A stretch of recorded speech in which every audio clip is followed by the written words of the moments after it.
All right, we're going to follow up the previous video with finding vertical and horizontal.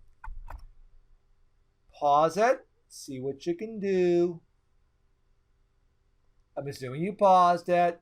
So let's start off with vertical asymptotes. Look at the denominator, set it to 0. We would get x to be negative 5 halves. Check it. If you put negative 5 halves into the numerator, you don't get 0. So because we did not get 0, then x equals negative 5 halves is our vertical asymptote.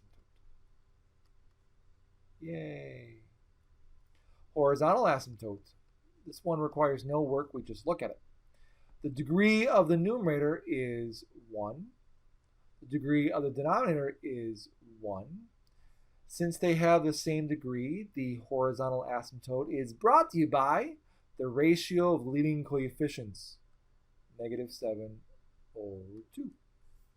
So you'll say y equals, because it's an equation, negative 7 halves is your horizontal asymptote.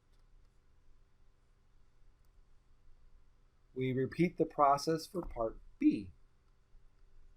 Vertical asymptote, set the denominator equal to 0 and solve for the variable.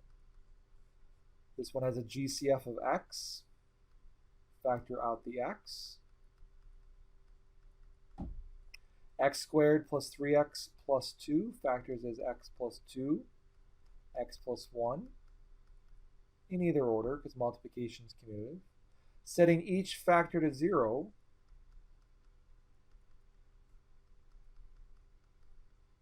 the first one says x is 0. I'll just write it down that line.